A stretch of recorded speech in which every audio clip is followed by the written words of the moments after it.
Welcome to Nice and Blunt. I'm Adam Riancho, and these are my quarterback, tight end, and defensive rankings for week 3. We're going to start at the quarterback position where all of a sudden there's some heavy injuries to speak of. We have Joe Burrow going on IR, going to miss 3 months.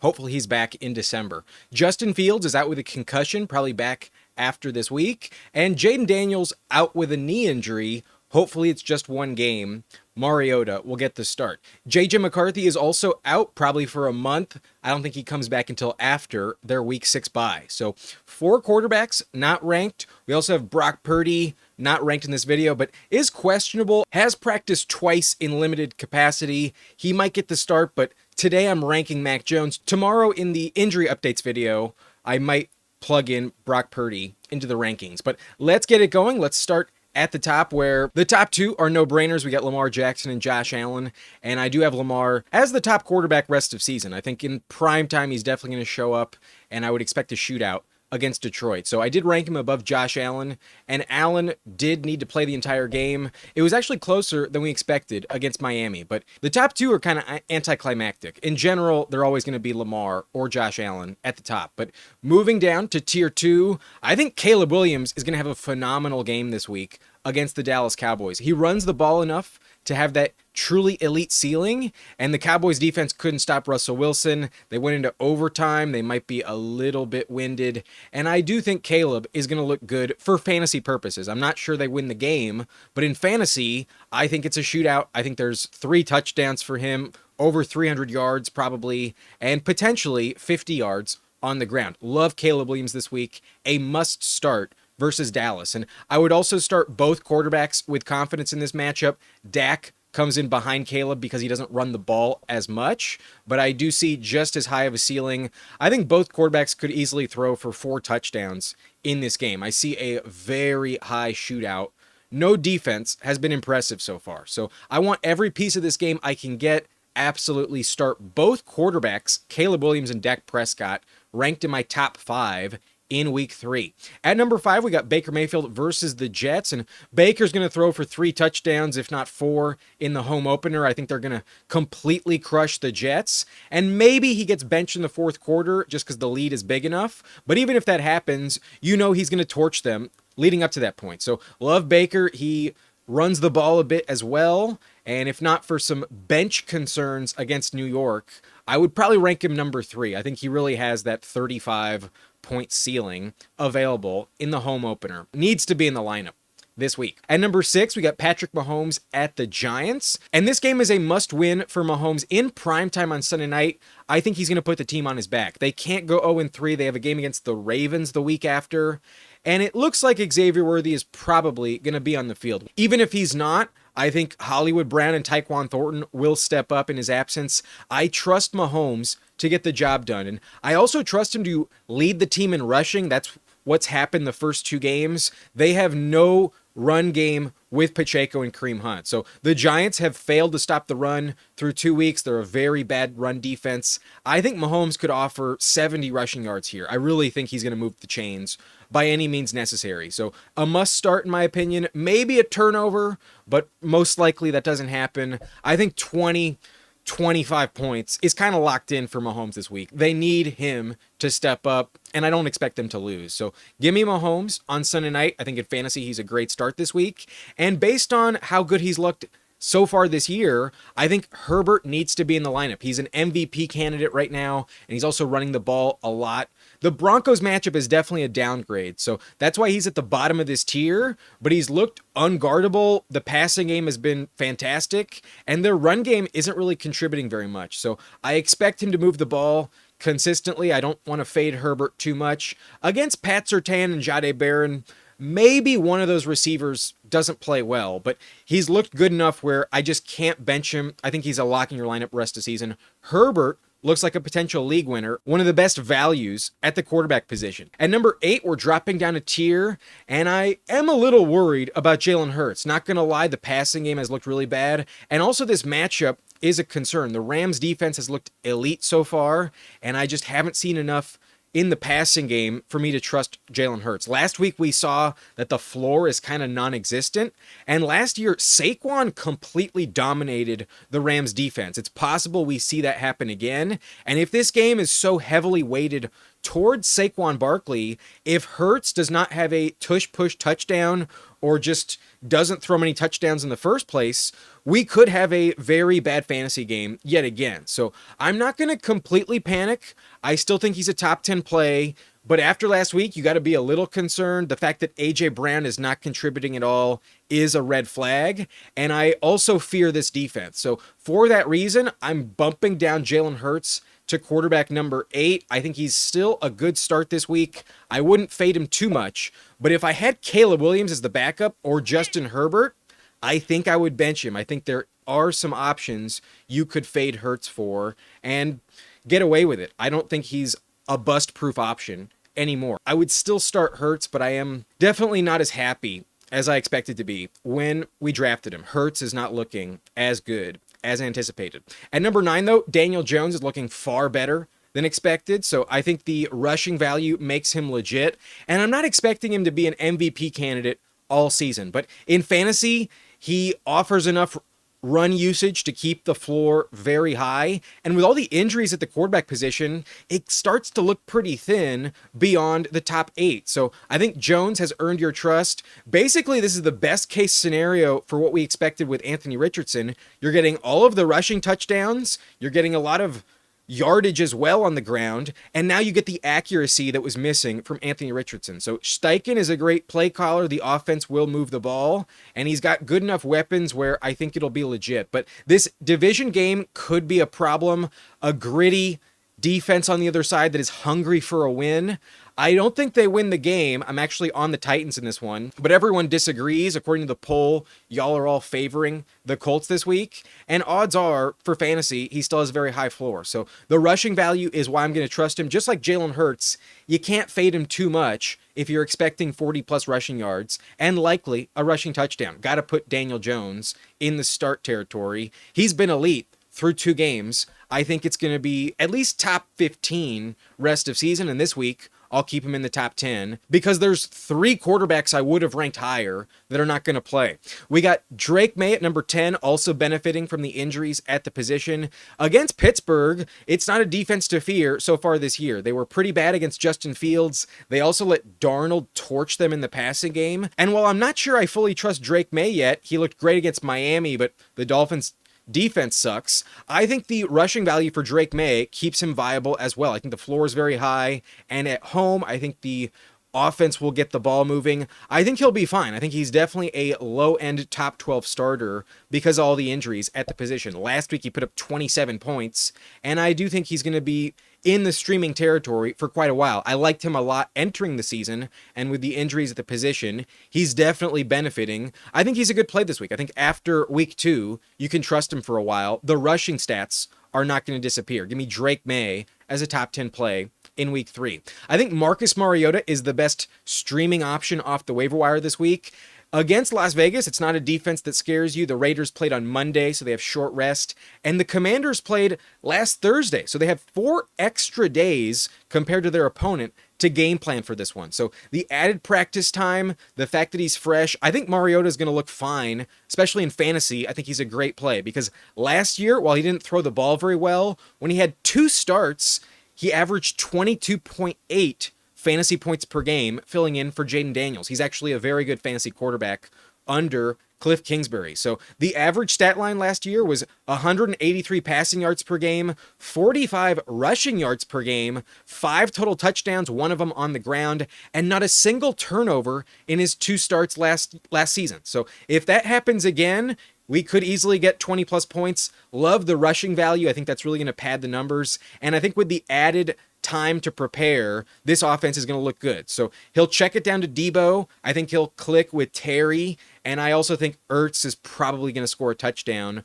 Most likely, Mariota is a very safe play. So like the matchup, like the rushing value, I think Mariota is a good plug and play with Jaden Daniels not available. I would start him in a 12-team league. At number 12, I got Jordan Love at Cleveland, and he's a sneaky MVP candidate this year. If the deep shots to golden are going to click, then watch out. There's some elite upside down the field. And he also had a 9-game stretch 2 years ago as a top 10 quarterback. Last year he was injured. So I don't think the upside is something to bet against. I think Love actually has very high value this season. As a backup quarterback, he's very valuable. So he will crack the top 10 a decent amount this season. I wish the matchup was better, though. The Browns defense is a bit underrated. However, I think from a floor standpoint, Love is going to get you around 250 yards, 2 touchdowns, and probably not more than 1 turnover. He also runs the ball from time to time. So I think the floor is very safe. I think Love is a bust-proof option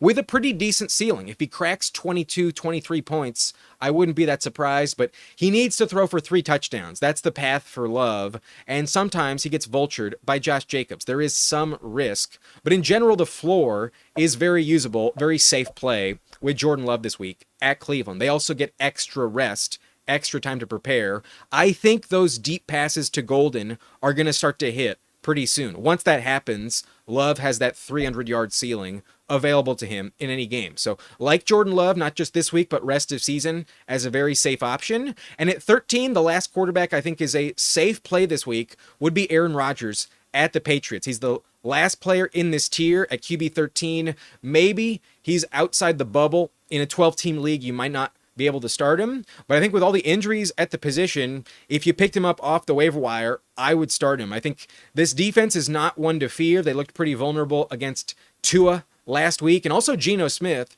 threw for 362 yards against them in week 1. So I don't fear them at all. Christian Gonzalez is really the only good player in the secondary they have, and he's probably not going to play for the 3rd straight game. So I don't fear anyone. I don't think anyone's going to get locked up. I think Metcalf has a good game. I think Aaron Rodgers is going to throw for another 3 touchdowns. He's looked good so far. This offense doesn't have much of a run game, and the running backs, when they contribute, it's mainly in the passing game. So love the yak potential for Rodgers. I don't see more than 1 turnover, and I could see another 4 touchdowns like he threw against the Jets. He was familiar with them the last 2 seasons in that division. I don't think their defense scares you very much. So this game could be a shootout. I think on the road, Rodgers will step up. Give me Rodgers as a top 13 option, a very high floor play, a good start this week in week 3. Number 14, I think we're dropping down a tier, and after such an amazing performance in week 2, maybe you think I'm underestimating Jared Goff as quarterback 14, but on the road at Baltimore, not the easiest spot. Their defense will click sooner or later, and although he was amazing last week, it was a very emotional game against Ben Johnson. It was at home, and they were also bouncing back from a terrible game against Green Bay. I don't think they're actually as good as last week would have suggested. So there's no chance he's dropping 50 on Baltimore. I just don't see it happening. And if we look at his last 2 games versus the Ravens as a Detroit Lion, he's been bad. He doesn't have a single touchdown in those 2 games, and he's lost both of them pretty bad. Last time he played, the final score was 6-36. He was awful against the Ravens in their last matchup. So I would fear the bust potential for Goff. He's just not the same quarterback on the road as he is at home. And in this matchup, an average of just 9.2 points per game in his last 2 matchups facing Baltimore. The Ravens crush NFC opponents. I think there's actually a very low floor for Goff in this game. You know he gives you nothing on the ground. So it's all reliant on touchdowns, and it's possible this is a 40-point shootout from both teams. But if there's one team that lays an egg, I think it would be Detroit. And I do think there's actually a lot more risk than people expect. So if you picked him up off the waiver wire and are plugging him in because you lost Burrow and just expecting him to be as good as last week, I think you're making a mistake. He obviously has that amazing upside. Not going to pretend it's not there. But if it doesn't click, if he doesn't throw for 3 or 4 touchdowns, you may get burned. I could see very low upside for Goff.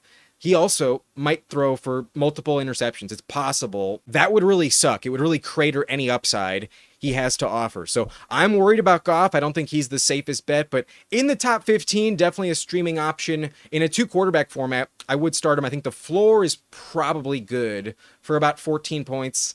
I'm not convinced he goes over 18, though. I think that extra touchdown is going to be critical, and I'm not convinced it hits. In his last 2 games versus the Ravens, he doesn't have a single passing touchdown. That is not a stat I want to completely dismiss. I am worried about Goff this week.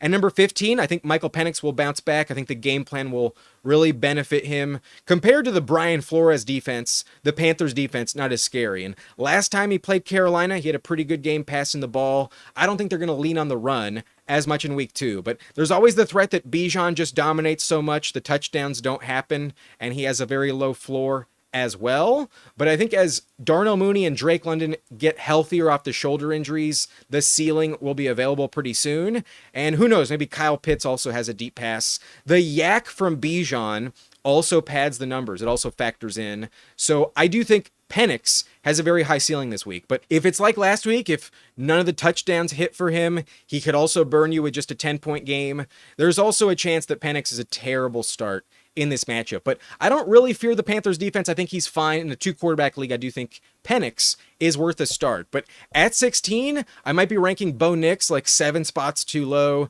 He might be a very safe top 10 play like we expected when we drafted him. But he has not looked quite right. While he did look good in the first half last week, he didn't look good in the second half. And in week 1, he looked terrible. So 6 out of 8 quarters, he's not been impressive at all. Something is not quite right in Denver's offense just yet. I think they will fix the problems pretty soon, but against the Chargers, it's definitely a bad matchup. They made Geno look like a JV quarterback last week, so Bo Nix could struggle, but I will admit last season in 2 games against the Chargers, Bo Nix did average 21.9 points per game in those 2 games, so he needs multiple touchdowns. He also averaged 43 rushing yards in those 2 games, so that's a big factor. If he is limited on the ground, then I think that ceiling is just unavailable. So this game could be great from the jump. He could come out swinging early, but it could also look very ugly pretty fast. And if the Chargers defense steps up like they did on Monday night,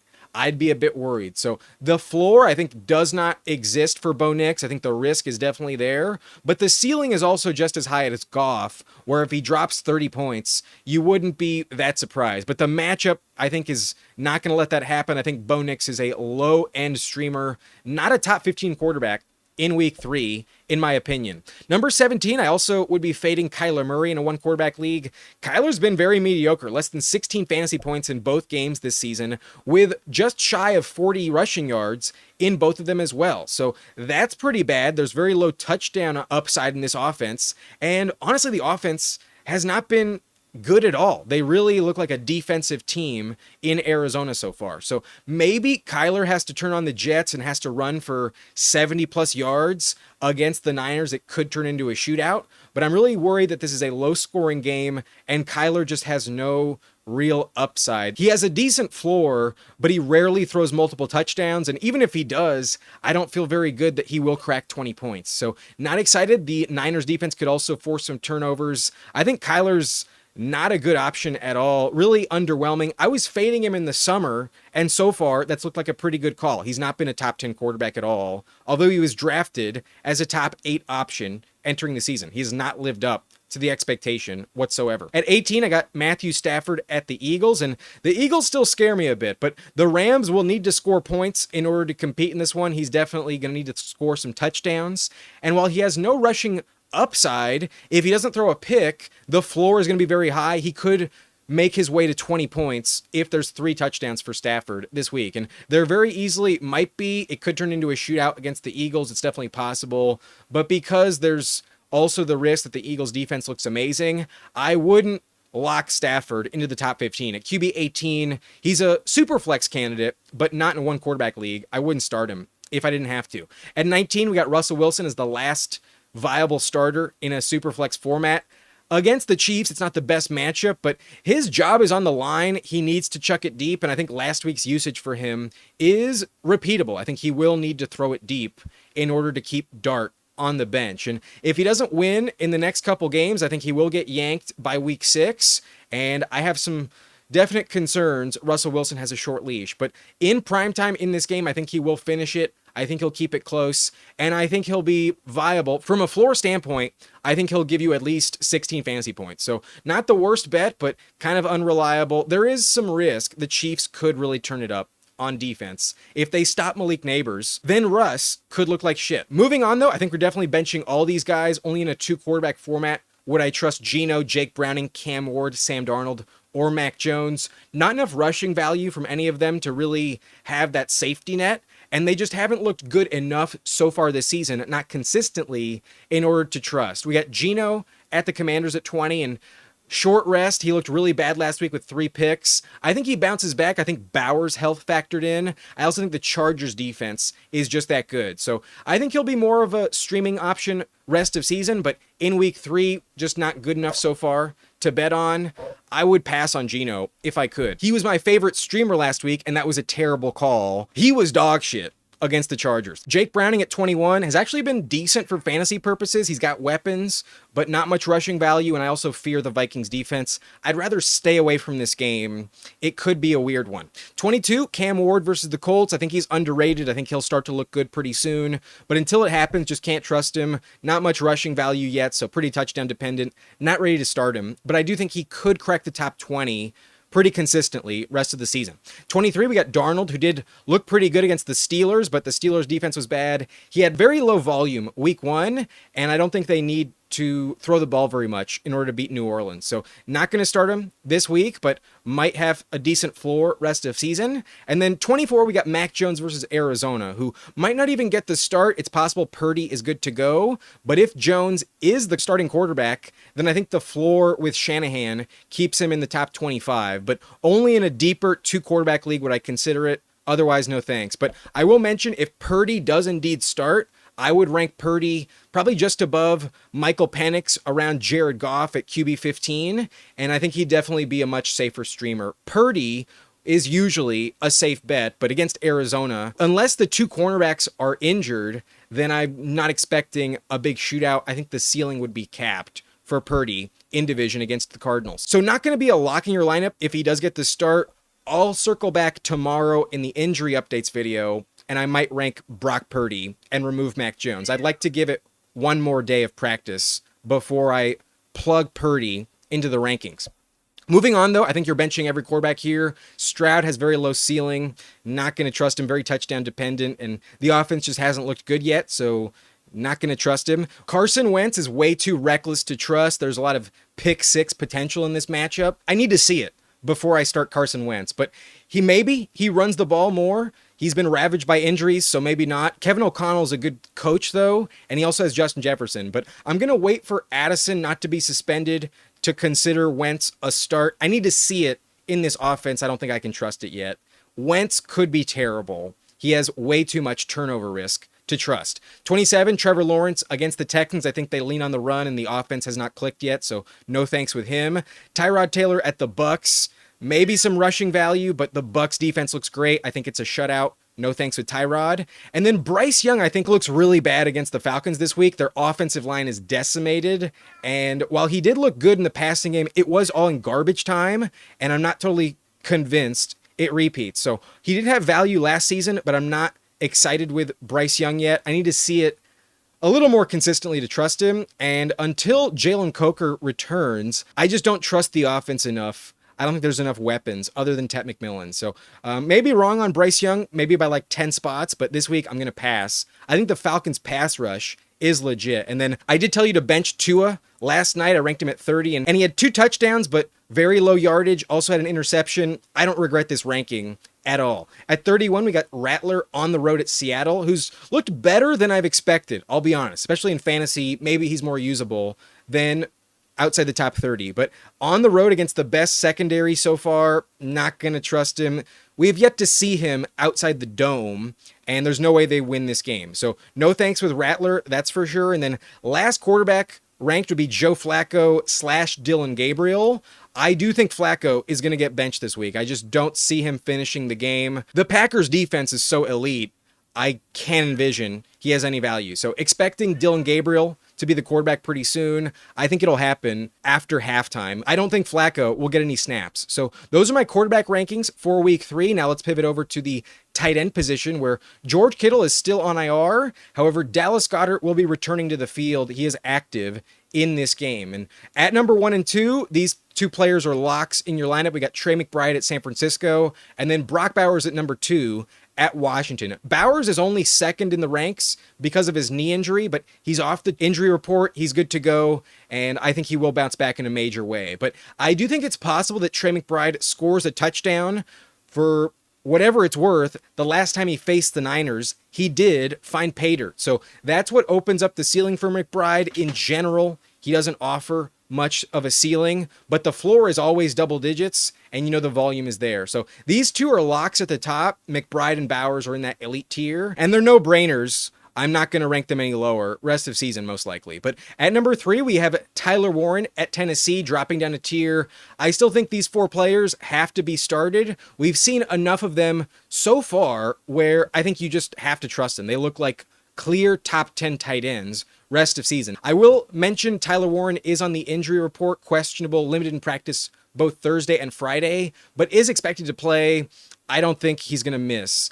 He's a young rookie. He'll be fine against Tennessee, but he technically has higher upside than McBride because of the touchdown potential. Until Kittle comes back, I think he's the next best option behind Bowers and McBride. At 4, we got Dallas Goedert versus the Rams, and he looked great in week 1, had 7 targets. I think his usage is going to be pretty high again. And if we look at the last 3 games he's played versus the Rams, he's averaging 11.1 points per game. If we go back to 2023, that includes a game with 9 targets, 8 catches, 117 yards, and a touchdown. 21.7 points in 2023 versus the Rams. He could torch them yet again. I have not seen enough from A.J. Brown or Devontae Smith to trust either of them. In week 1, Goddard was Jalen Hurts' top target. So I'm going to believe that usage might repeat. I think the volume will be there. And we've seen the ceiling. I think Goddard has very high upside in this game. I think in DFS, he's a very good option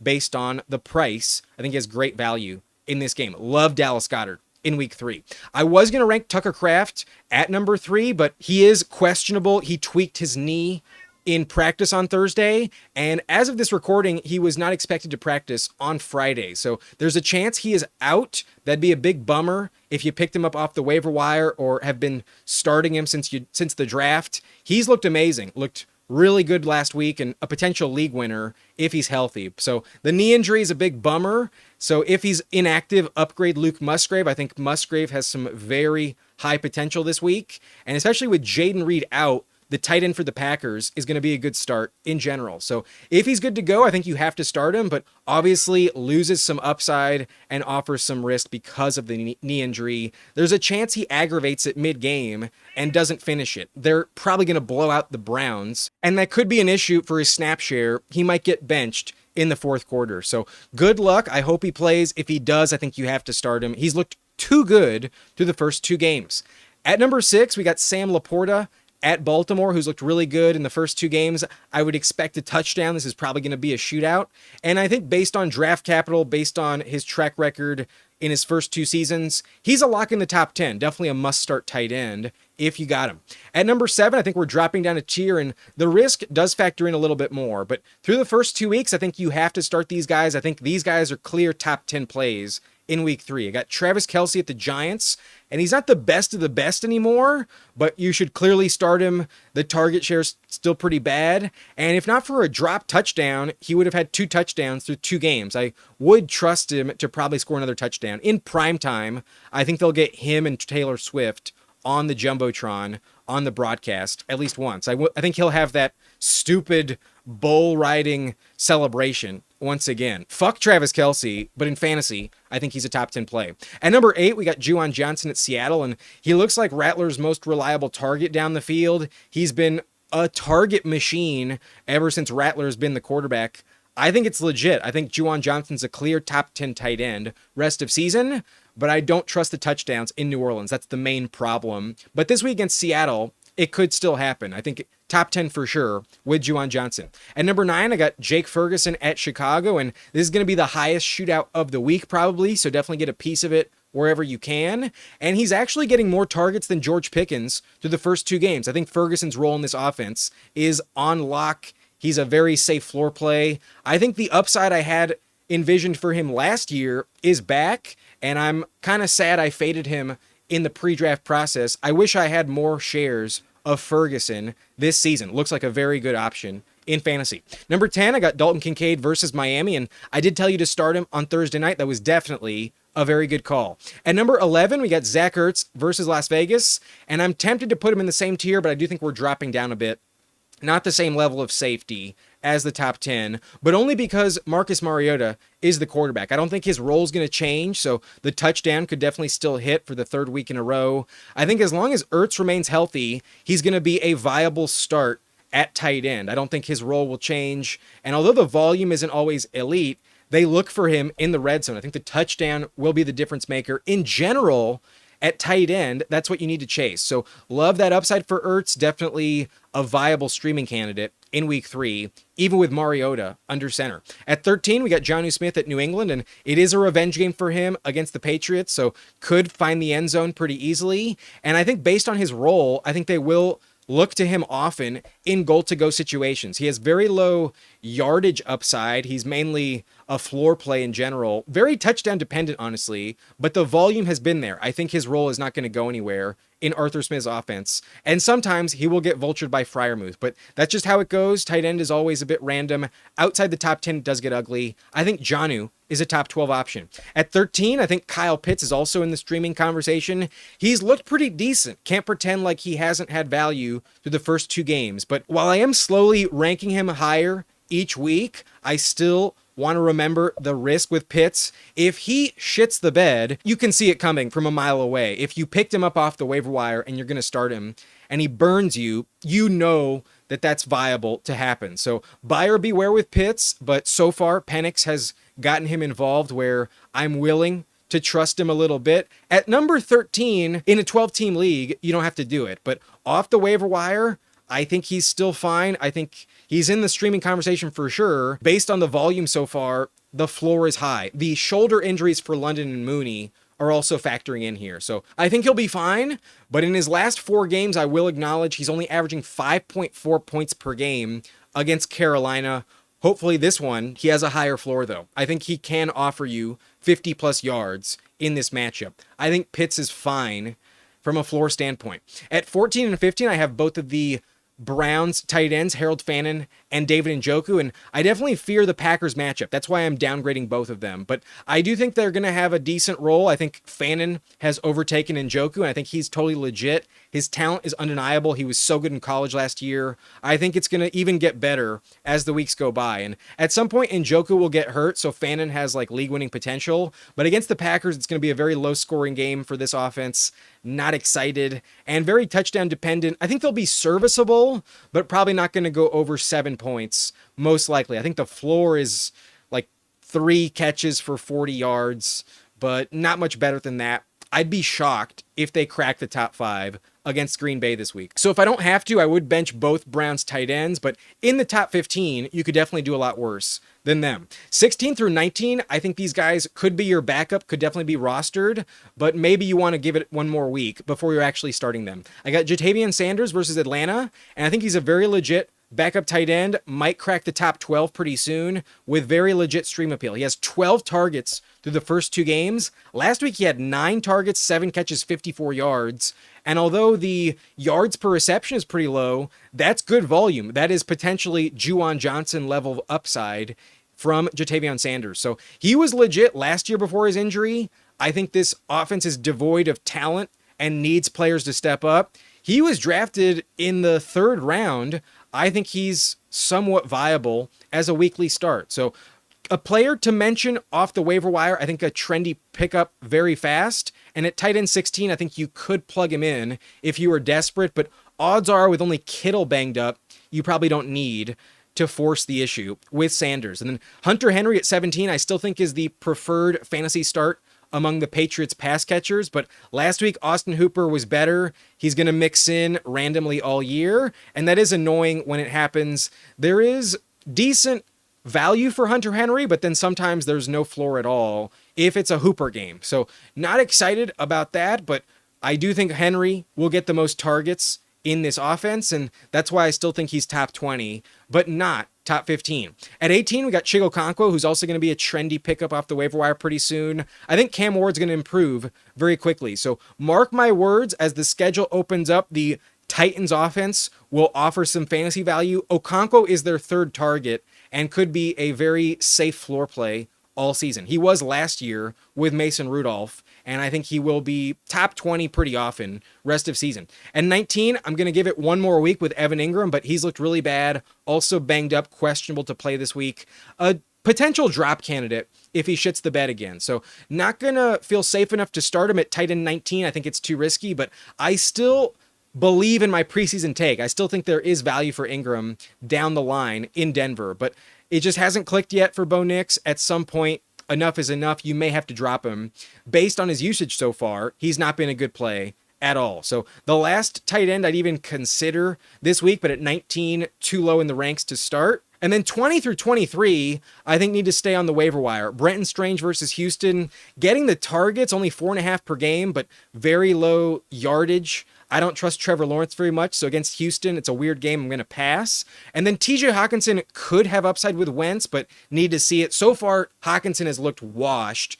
His knee injury, I think, has really gotten rid of his explosiveness. I don't like what I'm seeing from Hawkinson, but it might just be JJ McCarthy. Maybe you're more patient than I am, but so far, Hawkinson can't be started. Not yet. At 22, we got Cade Otton, who needs a touchdown to be relevant and could definitely get it, but without it is unusable, so not going to start him this week. And then Jake Tonjes, while Kittle is on IR, does have relevance in fantasy, but also pretty forgettable. At 23, no chance you're actually going to start him. And then at 24 and 25, I do not think you can start either Ravens tight end this week, but I am waiting to see what happens with Isaiah Likely. He's questionable. He's been limited in practice all week, and he was also limited last week on Friday. So I do think Likely will be on the field pretty soon, and I think by week 5, he'll be off the injury report. It's possible that Andrews loses his job right away. Andrews has been dog shit. Andrews cannot be started. And maybe just like last year, it's just September. He's going to have a bad opening month of the season and then start to pay off with touchdowns starting in October. But right now, you just haven't seen enough from Andrews. Can't trust him at all. And Likely probably overtakes him pretty fast. I think I would possibly pick up Likely as a tentative bench stash because if he's the guy, he could be top 10 instantly. If he's healthy enough to play, he does have elite potential if he is going to overtake Mark Andrews. And at some point, it will happen. Likely is more athletic than Andrews at this point of his career. And I wouldn't be shocked if next week I ranked Likely in the top 12 and Andrews was off the list entirely. It's possible the changing of the guard happens this week. But it's also possible that Likely is still not healthy enough to play. For now, I'm going to bench both, but probably roster both, give it one more week on Andrews, and hopefully Likely could have league-winning potential if you pick him up. Lastly, let's talk about the defensive position where at 1 and 2, I think it's really obvious. We got the Packers at Cleveland, the Seahawks versus New Orleans. These are the worst quarterback situations in the NFL, and both of these defenses I think are top 5. So a no-brainer must start with both of them. Great defenses across the board, and they've looked like really good starts so far in fantasy. I would lock them into the lineup. Would not start anyone other than the Packers and Seahawks as the top 2 this week. But at 3, 4, 5, and 6, I got the Bucks, Bills, Falcons, and Chargers. And the Bucks, I think, are going to blow out the Jets this week. It's their home opener. I think there's a potential shutout going to happen in this one as well. And against Tyrod Taylor, I don't fear the Jets offense anywhere near as much as I would with Justin Fields. So very low upside for the Jets offense. The Bucks should dominate. Their defense has looked really good.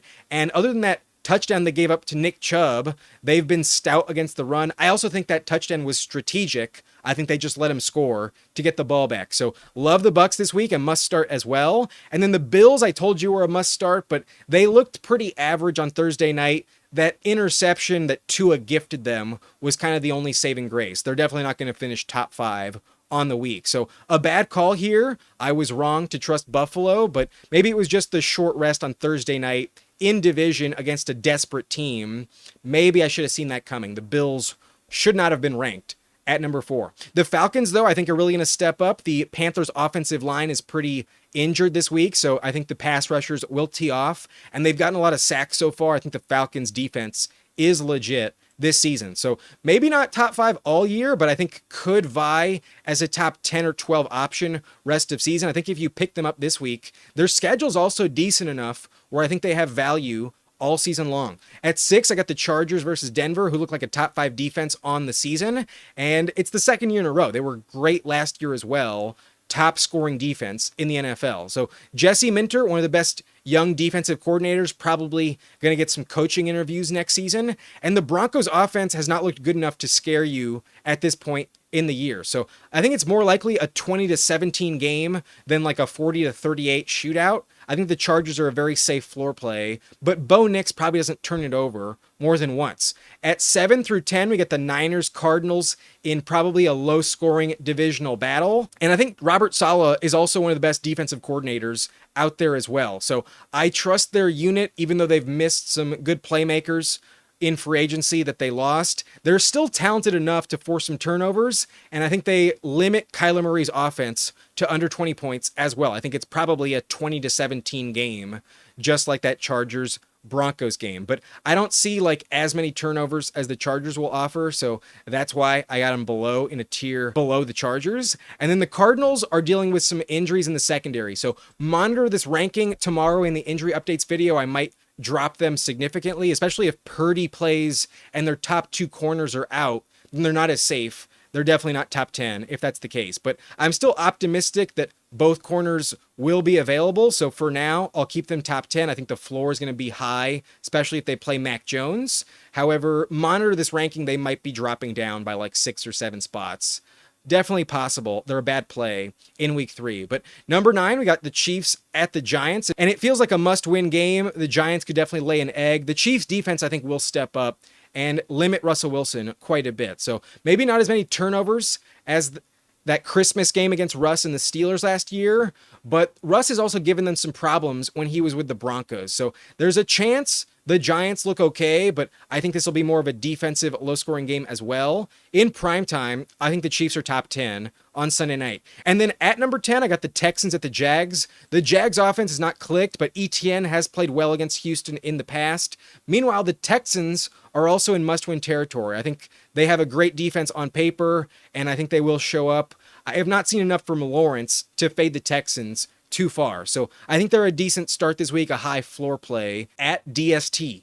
11 through 14, I think, are the low-end streamers. I got the Eagles and Rams in what I think is probably a tight defensive game, but there's also massive shootout potential here, and that risk factors in where I just can't rank them top 10. They're not the safest options, but they're too talented on defense not to at least consider. I think they could also offer some turnover and pick 6 potential. They could return a fumble for a touchdown. So that's really the only path for like an elite ceiling. But in general, I think the overall score will be like 24-23. It'll be a close game for sure. And both defenses are good enough where they could step up in fantasy, but both offenses scare you. So that's why I can't put them top 10. I don't think I would drop them, however, unless I was getting an elite defense off the waiver wire like the Packers or the Chargers. But at this point in the week, they're probably both rostered. Odds are just stick with Philly and LA.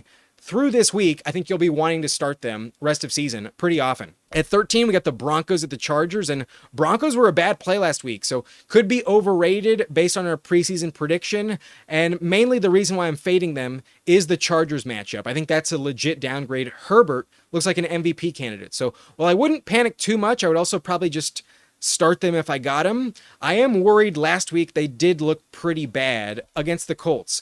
The Bengals at 14 get some pick 6 potential against Carson Wentz, so I do think they're an interesting plug and play in the top 15 as well this week. But right behind them, I got the Vikings in the tier below, and trusting Flores is not the worst option. I think the floor is going to be high, but the Bengals have good weapons. Their offense can also drop a lot of points. Even with Jake Browning, I think I'm going to pass on the Vikings this week. At 15, I think they're just a little too low in the ranks to start in a regular 12-team league. But maybe you're in a really deep format. Maybe you have to. The Jags are also kind of interesting against the Texans because Houston's offense has not been impressive at all. But in division, that's mainly the only reason why I would trust them. The Jags in general are not a safe play. The Titans and Colts game, I think, could also be a gritty, low-scoring game. Sneaky division battle, and I'm calling upset. So I give the edge to the Titans, but the Colts have looked better on offense so far, so I could be wrong. Maybe the Colts are a much better bet than I give them credit for, but I just haven't seen enough to fully trust them. The Dolphins game, that means nothing to me. And then the Broncos, I think, mainly lost that game rather than the Colts beat them. I think they could look like shit against Tennessee. I'm really worried about the Colts long term. So maybe I'm totally wrong. Maybe I'm way off base here, but I would fade both defenses, not excited. And I think the Titans win. So that's why I rank them higher. Beyond this point, I'm not starting anyone. I got the Commanders, Saints, Ravens, and Giants outside the top 18. So maybe you have some faith, but I don't. The Ravens have locked up Goff, so there's some potential there, but probably a shootout, so I'll fade it. The Saints have actually been somewhat okay on defense, but on the road, probably not as good. The Commanders get way more rest against the Raiders, so that's a factor, but they are kind of an old team, so not dying to trust them too often. And then the Giants against the Chiefs offense is always a major fade. They're always going to win ugly. Never an elite offense until Rashee Rice comes back. So they have some value, but not enough. And then beyond the top 22, no fucking chance. That Steelers-Patriots game, I think, has very little defense. Neither have looked good, so no thanks there. Raiders against Mariota, maybe, but probably not. They have very limited rest here. And then the Browns versus the Packers, their defense is underrated and this game is at home, but the Packers look elite. So no thanks there. And then Panthers, I fear Bijan too much. Cowboys and Bears, that game's a shootout. No fucking chance. Jets are going to get dominated by the Bucks. Lions at Baltimore, never starting a defense against Lamar. And then the Dolphins, I did rank at 32, and I have no regrets on that ranking on Thursday. So these are my top 22 rankings at all three positions. For quarterback, I think we're trusting the top 13 this week. I think all the way through Aaron Rodgers, they do have enough of a floor and very legit upside. I think expecting 20 points is not a bad bet with any of them. We have 4 quarterbacks out, and 3 of them are usually in the top 10. So the quarterback position kind of depleted. You need to be willing to pivot if you have to look to the waiver wire. I think Mariota is the best option, but I'd also be very happy if I got Daniel Jones off the waiver wire. Drake Maye looks really valuable, and then I also think Jordan Love and Aaron Rodgers are legit starts this week. But if you have Caleb or Dak Prescott, those guys are going off. That game is going to have no defense, and those guys are top 5 options this week against each other. So those top 13 quarterbacks, I think, are the best plays in a one quarterback league. And then streaming options, if you're a little more desperate, I have Goff through Russell Wilson in the top 19, and I think all of them will give you at least 16 points this week, but they also all carry some risk. Goff has been bad against the Ravens. Penix sometimes just doesn't throw touchdowns in order to win. They don't have to all the time. Bo Nix has looked bad, and against the Chargers, not excited about it. Kyler has been really mediocre, and the Niners defense is not the best matchup. Stafford has no rushing upside. The Eagles are also kind of tough. Wilson against the Chiefs, how much do you really trust it? There's some upside, but also a lot of risk. And then starting with Geno in a super flex format, I wouldn't start these guys, but him, Browning, Ward, Darnold, and Mac Jones have some upside. I wouldn't dismiss them entirely. And then outside the top 22, they're not even on the screen because of the crop job. You can rewind the video if you want my take on them. And then at tight end, obviously McBride and Bowers are locks in your lineup. Warren, Goddard, Kraft, and LaPorta have looked good enough when on the field. If they're healthy this week, you got to start them. And then I think Kelce, Juwan Johnson, Ferguson, and Kincaid also have very high upside. Could probably score a touchdown this week, or at least get high volume to be top 10. Ertz, Jonnu, Pitts, Fannin, and Njoku are the lower end streamers hoping for a touchdown, but the volume I think is fine to chase after. And then interesting pickups off the wire for depth would be JaTavion Sanders, Hunter Henry, Chig Okonkwo, and Evan ENgram. But outside the top 15, I think I'm not going to start him this week. And then Strange, Hawkinson, and Otten, too risky to bet on at the moment. Keep an eye on the Ravens tight end situation. Then at defense, obviously the Packers and Seahawks are the best plays this week. The Bucks, Bills, Falcons, and Chargers, I think were locks in your lineup, but that Bills call was wrong. Niners, Cardinals, Chiefs, and Texans have a high enough floor. They're too talented not to fade very much. I think they're top 10 this week. And then Eagles, Rams, Broncos, and Bengals either have too much talent to fully fade, or like the Bengals have some pick six upside against a quarterback like Carson Wentz. Beyond that, though, I think you're benching every defense, and that's going to be it for this video. If you enjoyed, hit that like button and subscribe to the channel for more content like this. Tomorrow, I'm updating all of my rankings. As always, we give you all the injury updates at every position for every team and finalize the ranks every Saturday. So if you don't want to miss out, ring the notification bell and make sure you're subscribed. But I'll see you tomorrow. My name's Adam Riancho, and thank you for watching. Nice and blunt.